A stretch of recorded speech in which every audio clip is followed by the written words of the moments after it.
ICC has issued a warrant against Senator Bato de la Rosa. Hindi ako natatakot. Bring it on. Basta ako, handa lang ako na just in case mag-issue sila ng warrant of arrest laban sa akin, laban sa amin, I am ready to challenge them before the Supreme Court. Hihingi ako I will seek judicial relief from Supreme Court if indeed itong ICC ba talaga ay mayroong jurisdiction sa ating bansa.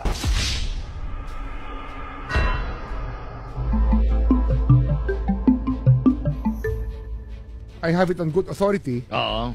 Kasi public interest Tama. program to, that the ICC has issued a warrant against Senator Bato de la Rosa. Warrant of arrest. Warrant of arrest. At yan, ICC to, no? International Criminal Court. No? Ombudsman, sinasabi mo nga, kahit na wala na yan sa iyong current jurisdiction as ombudsman, di ba ito ay public interest? So yan ba i-confirm na, Ombudsman? I think so. I would say so. Na I have it in good authority. Oo. Na may nakipag-usap sa akin kanina. Na kaya na-late ako may binarita lang sa akin. Nagtrabaho ka muna. Trabaho muna. So paano ba? Kasi ano yan ngayon, ang proseso kasi niyan, bago na kasi. Nung October 1, naglabas na ng new rules on extradition. Supreme Court. Supreme Court, okay. So this is an extradition issue. Extraditable Offense. Kasi I remember recently yata. Ang tawag dyan kay Senator Bato would be an extradite. Merong parang may inisyong guidance ba o decision o hindi, rules ng Supreme Court tungkol dito. Para malinaw na lahat. On extradition cases. So ito papatak as an extradition case. Yun ang lalabas dyan. At the government to be able to implement this, dapat sundin yung nasa guidelines na bago.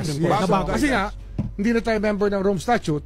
Wala na tayong treaty with the ICC. Yes. Although we respect the ICC as a legitimate foreign court. Magre-request nga sila ng extradition.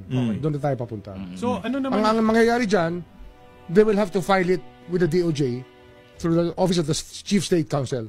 Sila ang mag-uusap, and the Solicitor General will be called to represent the government. Meaning ICC. ICC will be the one filing. Filing. Anong tawag doon kung extradite? Email request yan eh. Email request. Kung extradite si Senator... Requesting party. Yung requesting party. ICC. ICC ang requesting party. So they will have to pass dun sa mga guidelines. Yung rules. Based on the guidelines and rules recently issued by the Supreme Court. Ngayon, ang tanong ko naman, siyempre, di ba, just to be ano naman ang legal na mga proseso pwedeng sundin ni Senator Bato? Siyempre, he will have to, he will also have to follow the rules. Basta may request sa kanya. Pwede niya i-contest. He will have to appear. But he will have to appear. Okay. Hindi naman yung abrupt na, di ba, bigla siyang arrestuin. May process. Dahil doon sa bagong kinlarify ng Supreme Court. So, kailangan ng sundin yung mga yon. Yes. With the new Supreme Court circular kasi, nag-provide na ng procedure. So, ito, proseso. May bagong proseso na inilatag ang Korte Suprema. Ito susundin ngayon. Wala nang hulaan.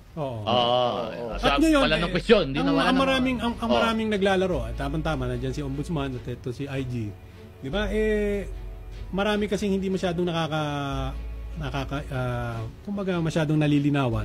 Doon sa hindi na tayo miyembro ng ICC pero pwede pa ding mag-request yung ICC ng gano'n. Bakit pa po pwede yung gano'n, Ombudsman? IG? Meron tayong batas eh. Yung batas natin, Republic Act 1951, recognizes foreign bodies that may take cognizance of cases that are triable here and triable there. In other words, under international humanitarian law. Under international humanitarian law. In other words, yung kaso na ibinibintang kay Senator Bato ay krimen din dito sa ating bansa. Ito rin yung kalakip to ng kaso ni dating Pangulong Duterte. Yes. Ikaw ba, Senator, hindi ka nangangamba dun sa pagpasok ng ICC sa bansa natin? Hindi ka ba natatakot? Hindi ako natatakot. Bring it on. Senator, to this day, wala po kayo natatanggap na invitation natin? Wala. Because last time we spoke to you, sabi niyo po, ayaw yung tanggapin yung tawag. Wala. Siguro nagsawa na sa kakakunta sa opisina ko. Hindi na. Wala na tumatawag. Letter, wala din po. Wala na rin. Huminto na sila. Lalo na ngayon na pinaghahabulan sila ni President Trump sa US, di ba? Yung mga ICC. Wala na. Hindi na sila kasi sabi ni Trump, lahat ng mga nagpa-facilitate ng pagpasok ng ICC investigation sa US at saka sa allied countries niya ay ipapa-revoke niya yung kanila ipa-cancel yung visa sa US at saka ipa-freeze yung mga ari-arian sa US. Kaya siguro tumahimik na sila. So tingin mo tapos na yung problema sa ICC? I can never say that because hindi ko man hawak yung ICC talaga eh. Basta ako, handa lang ako na just in case mag-issue sila ng warrant of arrest laban sa akin, laban sa amin, I am ready to challenge them before the Supreme Court. Hihingi ako I will seek judicial relief from Supreme Court if indeed itong ICC ba talaga ay mayroong jurisdiction sa ating bansa.